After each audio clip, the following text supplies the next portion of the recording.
okay? And here's Dan.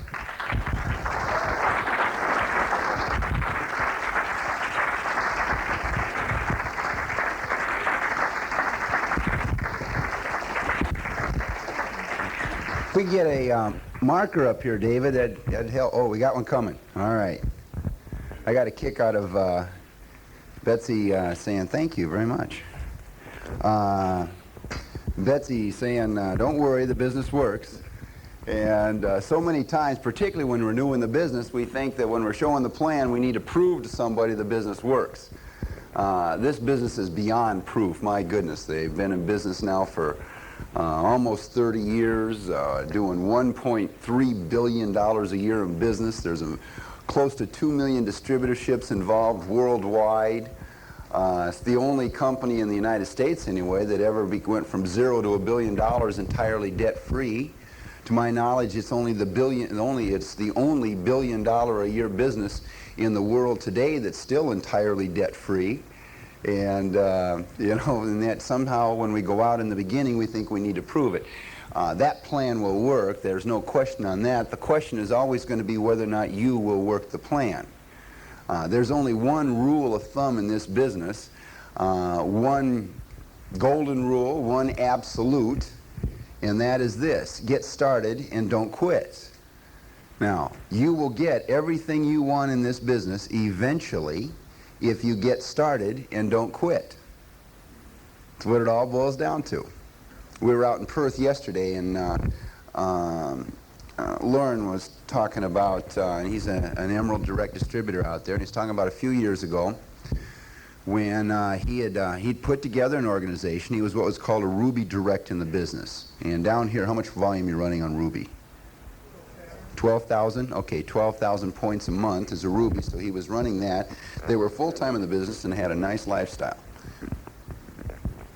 The way he had built the business had given him a good lifestyle, but he realized once he saw a different philosophy, a different way of building the business, that his people were going to have a tougher time to get the kind of lifestyle he had.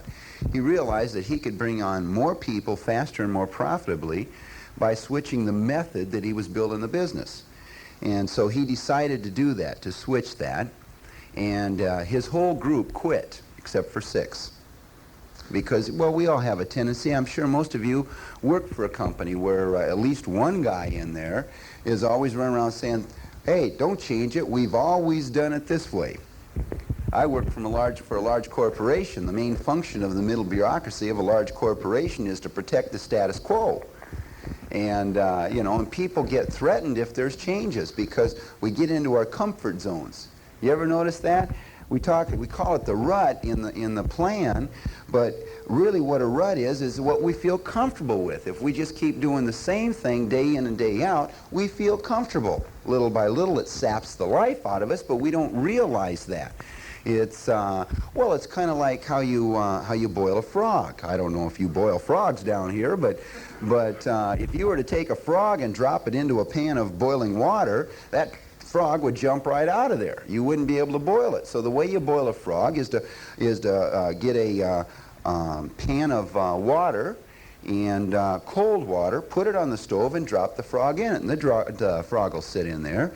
And then you turn the heat on very slowly, raising the heat of the water.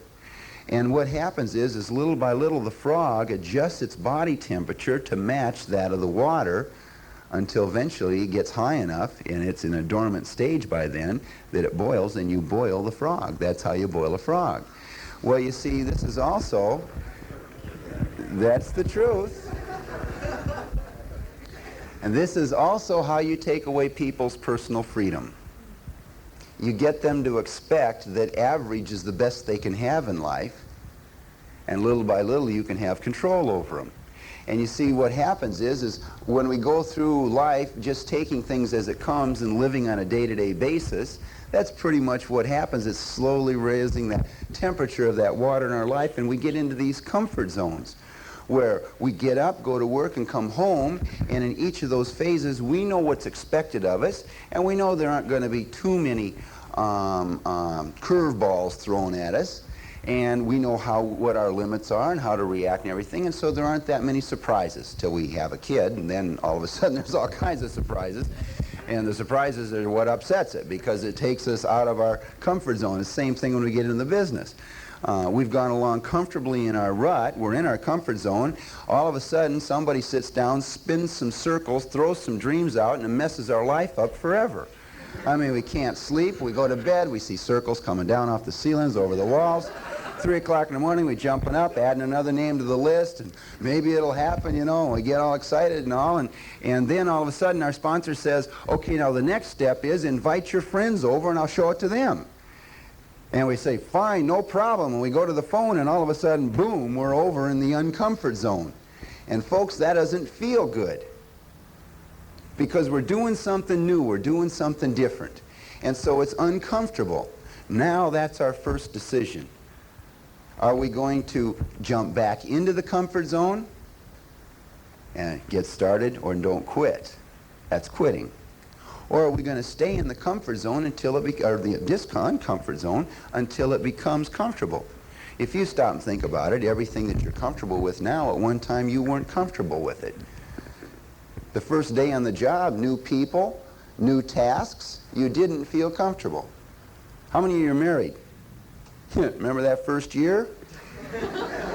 Huh? You see, most of the things that we do in life, when we started out, it's not comfortable. And it's the same with the business here. And so that's why it always is going to boil down to not whether or not the plan works. The plan will work. The question will always be whether or not you'll work the plan. And I'll make that real simple for you. You will work the plan if you have a dream. If you have a dream. And I'll clarify that in a little bit, but I'll tell you this right now, you have a dream. And you don't have a dream, you have lots of dreams. Every human being that walks the face of this earth has dreams. Of course, what you do with those dreams will determine what happens to you in your life. We'll cover that a little bit more. I want to tell you what a few guys have done with their dreams. Not incredible, amazing people. Let me tell you about the first one.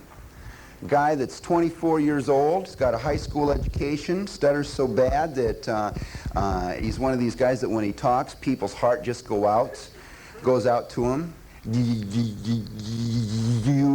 And that's not exaggerating it in any sense of the word. He's driving a beer truck and grossing $95 a week. He's living in a trailer in an alley in a manufacturing town that, as I understand it, I haven't been up to Darwin, but I get the impression that Darwin is a manufacturing town. Is that right? It's not. Okay, well, in a manufacturing town that's very different than Darwin. And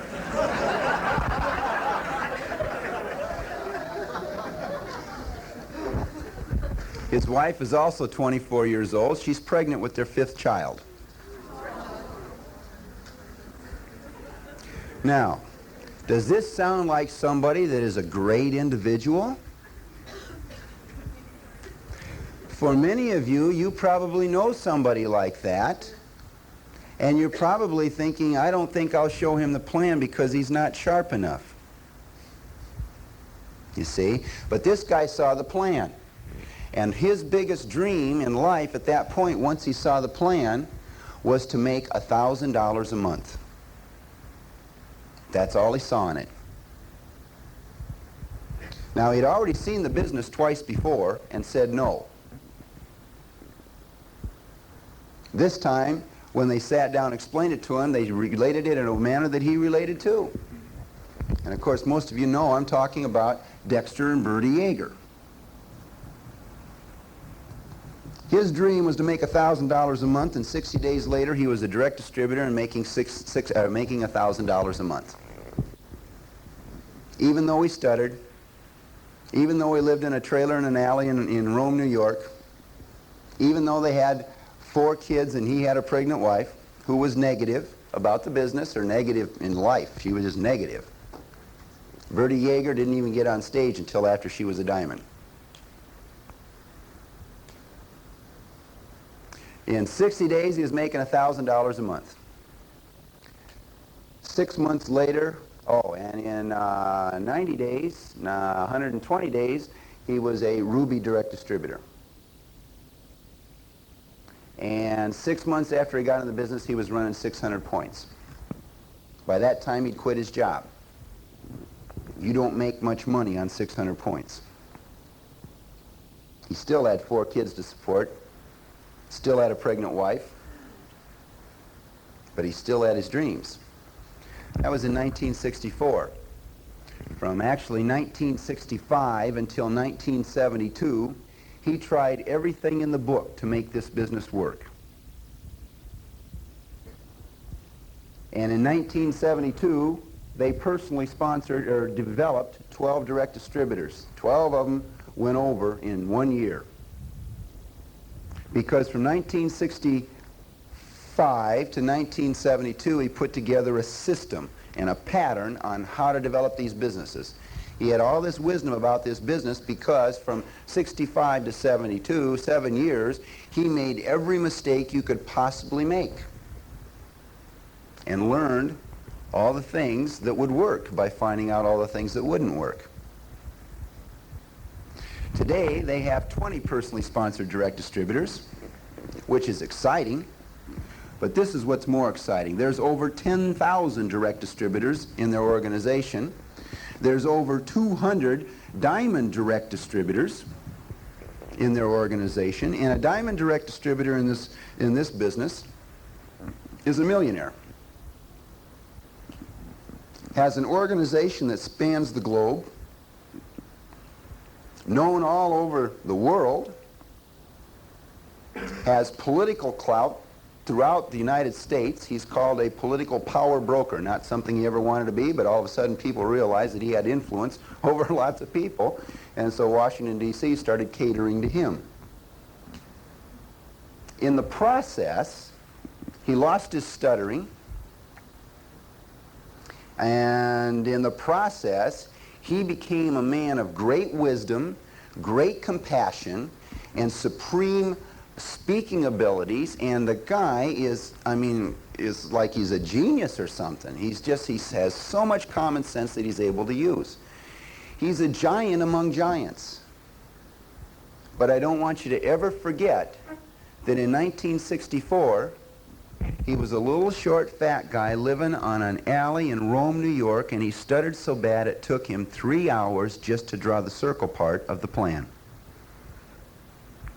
More importantly, I want you to remember that 6 months after he got in this business, after he had built a big business in the business, after he quit his job, he was only running 600 points.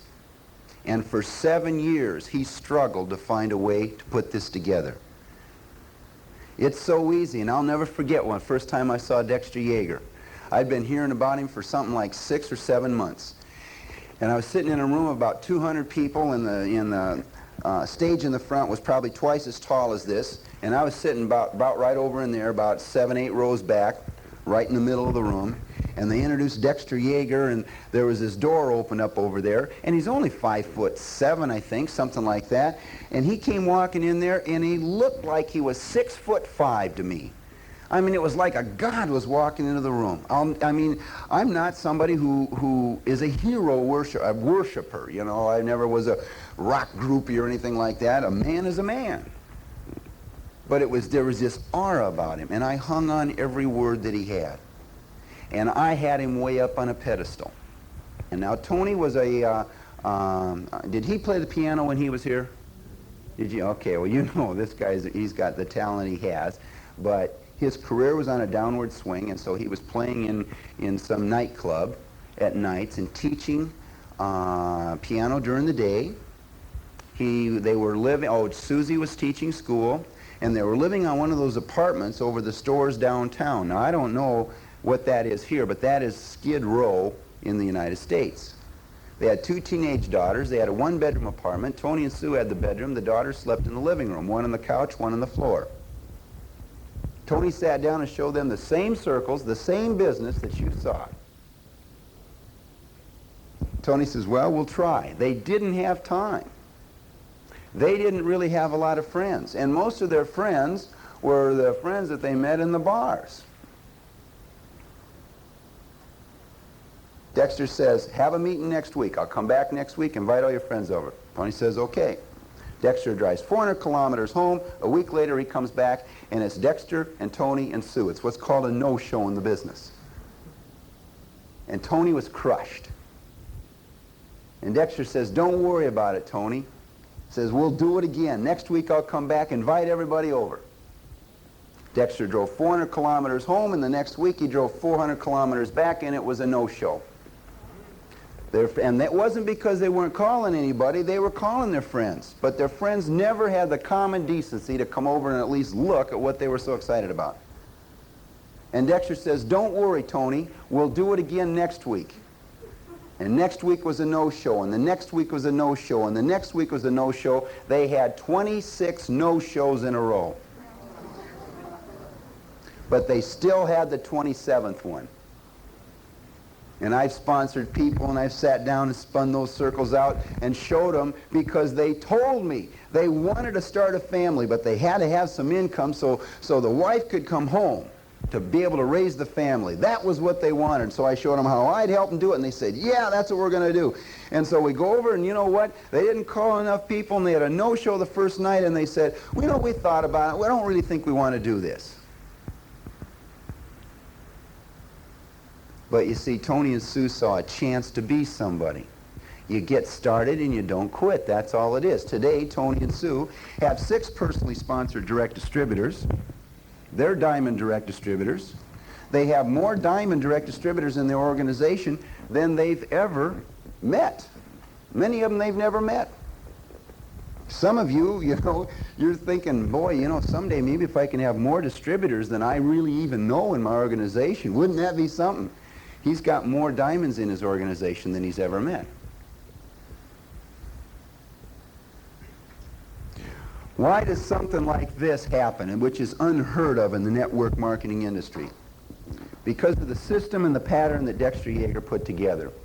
It allows us to take virtually anybody off of the street, no matter what your handicaps are, no matter what your past is. And I might say you have handicaps, you know it. What may surprise you is the person sitting next to you has handicaps too. We all do. And no matter who you are, where you come from, you can go as far as you want if you've got just one little dream. I've got a friend up in Seattle, Washington, in the United States. He's got 20 personally sponsored directs, just like Dexter. His name's Dick Ossinger. He's been blind since he was 7 years old.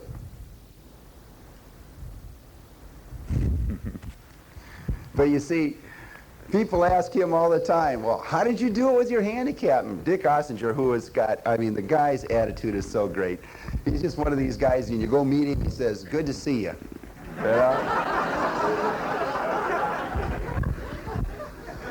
If a guy disagrees with him, he says, I don't think you and I are seeing eye to eye on this, you know?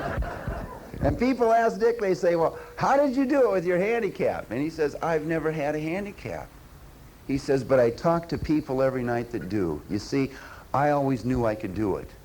But I talk to other people and they don't think they can do it. They've got the handicap. I didn't, so they're poor, and I live in a 7-acre estate. And I'm able to open that up for orphan kids every summer for 3 months for them to have a nice taste of life. You see, that system allows a guy like Willie Bass, who's illiterate, can't read or write, who's 40-some-odd years old, and the military said he's flunking his physical because he's got emphysema, and they're going to throw him out in his ear. And he doesn't have any skills, and he can't read or write, and he only has one friend, his next-door neighbor. And his next-door neighbor is Ron Hale. And Ron Hale sponsors Willie. And when Ron said make a list, he didn't. First of all, he couldn't write names down, and secondly, there wouldn't have been any names on there because he had no friends. So he went direct in 30 days. And Willie never did learn to read or write. He became a very, very wealthy man, but still couldn't read or write. A couple years ago, he passed away. His wife is getting wealthier every day. I mean, money doesn't replace Willie, but Willie became quite elderly, and his wife is too. Naomi is quite elderly as well. But you see, he became very wealthy, and when he passed away, that wealth remained and continued to grow. And if a guy like a Dick Ossinger or a Willie Bass can build the business, why not you? The system allows virtually anybody to go as far as they want to go. The question is, what are they going to do when the circumstances hit? Tony Renard turned around and sponsored another couple by the name of Jerry and Sherry Meadows. They were 26 years old. Jerry had a degree in chemistry and used that to get a job and worked his way up to plant manager for a textile firm. He was working 80 and 90 hours a week. Sherry also had a college degree and was a teacher, and she had a little, she taught home ec. She had a little dance TV program where she taught dance on once a week. Excuse me, they had a little preschooler. They saw the plan, and Jerry didn't want anything to do with it. He didn't see the potential in it. Sherry didn't have a big dream. She just saw a chance to get a washer and dryer for the house because they had to go do the washing and drying at a laundromat. And she saw a way to get enough money to get their own washer and dryer. That was all she needed. And so they got started when they were 26. 18 months later, they were making more money in this business than they were in their jobs, and so they retired at the age of 28. They went out and bought a motor home, put their young son, Greg, in the motor home. They left on a 2-week vacation.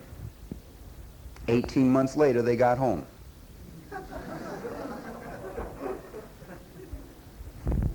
They turned around and sponsored a couple by the name of Dwight and Margaret Ann Smith, who were on vacation down in their area.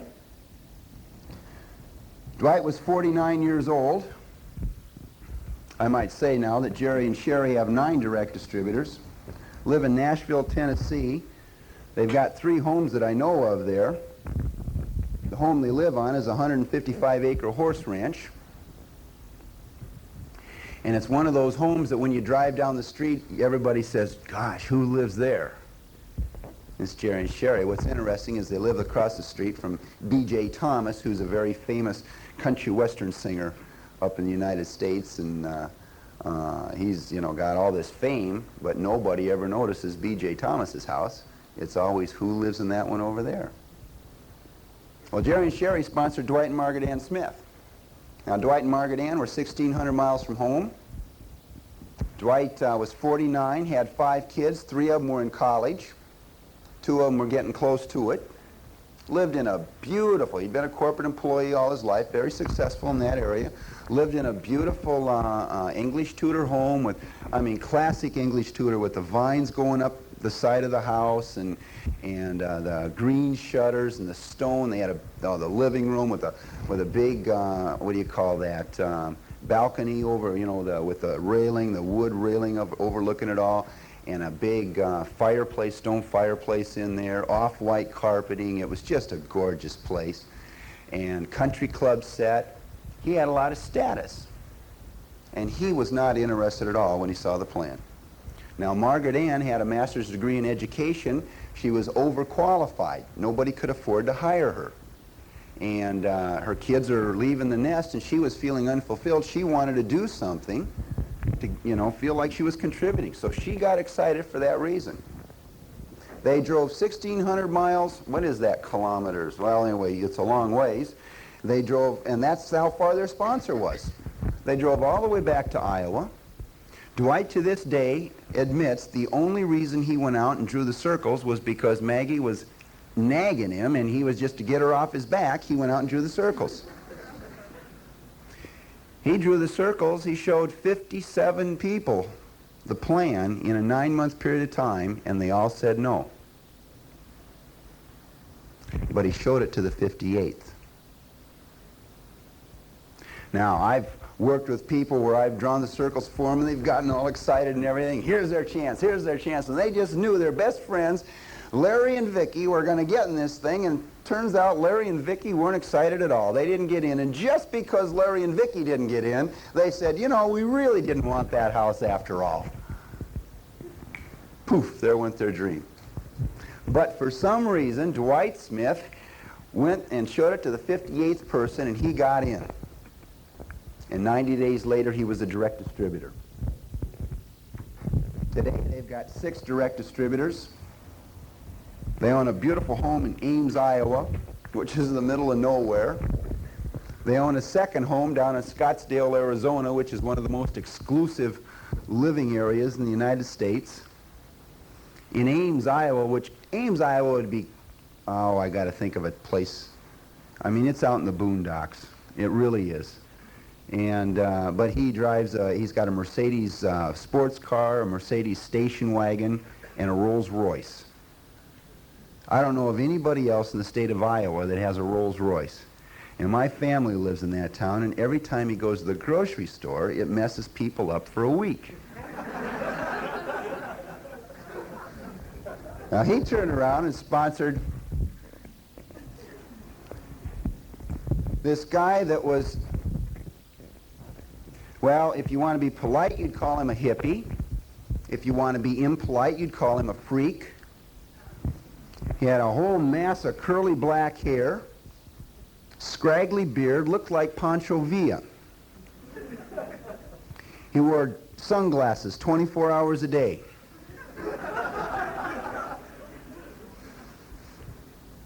He was living in owned a condominium, and the only reason he owned a condominium was because when he went in to take a look at the condominium, the real estate agent she'd been working there for 3 months and hadn't made a sale, and she was getting really discouraged, and the boss was afraid she was going to quit. And so by the time they got negotiating, the boss gave and gave and gave until finally he let this guy have the condominium with monthly payments that were less than the rent he was paying. That was the only way he could afford it.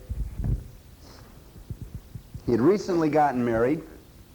He was managing 2 Shakey's Pizza Parlors 90 miles apart, which isn't very smart. Still wasn't making enough money, so he had another job on the side. His wife was managing a little clothing boutique, and that still wasn't enough, so she had another job on the side. And when Bert Gulick saw the plan, he said no. And a week later, he finally listened to the 2 tapes that they'd given him, and he decided he'd better see it again. And then he got in and saw it as a business right off the bat, and the reason why he got in is because the payments on his credit cards were $100, the minimum payments on the credit cards were $100 more a month than he was taking home from his job. Within a year, they'd paid off all of their bills, were driving a Cadillac. At the age of 30, he had produced 6 direct distributors. At the age of 31, he produced 6 distributors, direct distributors. At the age of 32, 7 direct distributors. Lives in a beautiful 4,500 square foot home. 2 miles away, he's got a 3,500 square foot log dream home for most people. He just uses that as an office. And I look at this, and I look at all of these individuals, different ages, different circumstances, all of them with serious handicaps, all of them no better than anybody in here. They all had the same opportunity. I don't know, let's see, Jaeger, Renard, okay, that's square there. I don't know, there was Renard, Meadows, there was at least 1 in here. There might have been 2 between them. Between Meadows and Smith, there were 3. Between Smith and Gulick, there were 3 that are no longer there. They quit. They quit. They quit. You either get started and make it, or you get started and quit. That's all there is to it. The difference is the dream. Every one of these guys had things stacked against them. But circumstances don't make the man, they just reveal the man. When I got out of school, I went to Hawaii and lived there for 4 years. I'm going to get all this experience. And I always wanted to be successful. And so the first thing I did when I landed at Hawaii, and this is the honest truth, before I was able to get a job, I was trying to get a job, and it was a tough situation there. And so in the afternoons, I'd go to Hotel Street, which is Skid Row, and I'd hang out with the winos down there because I wanted to find out, how did they end up here? And so I'd ask them their story, and I heard the most fascinating stories, and it really, after a while, I realized it's basically the same story. Every one of them had a dream. Every one of them said, yeah, at one point I was going to do this. And then this came along, and it just shot me out of the water. And I heard it over and over and over and over again. And then after 4 years, I went back to the States and met a guy who was a millionaire and had developed some big businesses and all, and we became friends. And so I started asking him the same questions. And then shortly after that, I got in this business and started meeting all kinds of millionaires. And I'm hearing the same. You know what? It's funny. 6 months in this business, I learned more about success than 4 years asking those who had failed. But here's the crazy part. Whether it was the wino on Hotel Street or the millionaires back in the States, they all said the same thing. They all had a dream. They all ran into major problem. The guy on Hotel Street said, that problem defeated me. The guy that was a millionaire said, that problem defeated me, so I got back up and attacked it again. And then I went on and found out I had another problem that defeated me, so I got up and attacked it again and won. And then I moved on. The difference was not the circumstances. It's not what happens to you that matters. What happens is how we react to it.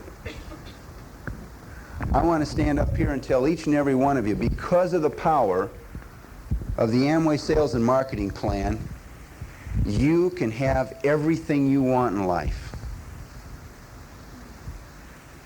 Because of the simplicity of the Amway Sales and Marketing Plan, you can live in whatever kind of home you've ever dreamt of. Drive whatever kind of cars you've ever wanted. Go to any place in the world that you've ever thought of. You can have the kind of marriage that you see other people have and you envy. You can be the kind of person that you've always really wanted to be because of the Amway Sales and Marketing Plan. But I'm not going to stand up here and tell you it will be easy. Anything easy in life isn't worth a dime. I don't know if that means anything down. Isn't worth a 10-cent piece. Is that a 10 pence? I'm just a dumb Yankee. I don't know this. I ordered up room service tonight, and when I got done, she said something about, is that the top, or is that top it off, or something like that. I said, huh? And she said it again, and I'm sitting here, what is she saying? And she says, will that be all? And I said, oh, yeah, I don't know. But at any rate, what I'm trying to tell you is you will have problems, and I'm glad of that. Because most of us have been fed a lie all our life. Most of us have been told, either directly or indirectly, that life is supposed to be happy. That life is supposed to go smooth. Most of us get up in the morning expecting to have a happy day with no problems. And we always go to bed disappointed. I heard a guy one time, he says, look, rather than asking for that, get up in the morning, expect problems. You never go to bed disappointed that way. I got in this business, I heard Bill Britt say, you know, I got in the business, I thought I was supposed to avoid problems. Now I look for problems. I get excited about problems. I thought, this guy is weird. There's something wrong with him. I was doing everything I could to avoid problems. I thought they were negative. Now I can proudly say I looked for problems because I found out problems are opportunities. Look, why do you and I have this exceptional chance today? Because there are major problems in the world. 100 years ago, we had the Industrial Revolution that swept the world, went from an agricultural oriented society to an industrial-oriented society. And today we read about, I don't know what the names are down here, but in the States, names like Vanderbilt, names like Rockefeller, names like Morgan, names like Kennedy. Great, massive wealth. And it all came out of that transitionary period from agriculture to industry. Why? Because it created massive problems. So they solved the problems. 100 years from now, we will study our children, our grandchildren, great-great-grand, whatever they are then, but they will study the Industrial Revolution and they'll study today. Because the same thing's going on. We're going from an industrial oriented societies to service-oriented societies. And it's creating lots of problems. And there are people that are moving in to solve those problems, and I firmly believe that the great wealth that was developed during that specific time 100 years ago will be duplicated, and there will be individuals, whatever their names will be, maybe it'll be your name, that will put together great wealth over the next 5, 10, 15 years that will also be studied 100 years from now because they went out and they solved the problems. Problems are opportunities. And once I saw that, I started looking for problems. Problems gave me a chance. Because it's not what happens to you that matters, it's how you react to what happens to you. These guys on Hotel Street are telling me, oh, circumstances. Look, circumstances don't make the man. They reveal the man. And what happened here was these common everyday guys that walk the street that you pass all the time, you work with. Guys just like that, guys just like you. The circumstances came along and they weren't all positive. And so what happened is it revealed the character in these guys that allowed them to grow, just like you can do the same thing. Now, were they looking for it? Did they want to get into bad situations? Did they want to have problems? Did they want to pick up the phone and say, oh, I'm going to beat the phone, I'm going to call him. Yes, John, hi. I'll call you right back. Did they want to do that? No. They didn't want to do that. They had a dream. That's what they wanted. Look, we all fight the same thing. We got fear on one side, and everybody has fear. And on the other side, we've got dreams. Now, when the fears outweigh the dreams, nothing gets done. But when the dreams outweigh the fear, we move forward. People think that courage comes about because there isn't any fear there. No, the coward and the man of courage face the same situation, and they have the same level of fear. The coward lets the fear control him. The man of courage controls the fear. Now, I tried to do that being a man, and I didn't work too good. I was in this business a long time before I was able to make this thing move because I was controlled by fear. I was a coward. I can say that now. But what I found out was I had to build the dream, so it became heavier than the fear, and then I could go ahead and do what I was afraid of doing and then realize that there was nothing there to be afraid of. That's why Dexter says you got to have a dream. You got to have a dream. Dexter's made a whole career on saying, you got to have a dream, got to have a dream. You meet Dexter and he's got these steely eyes and they look right through you. And it doesn't scare you, it's like there's this, I don't know, he's got so much love.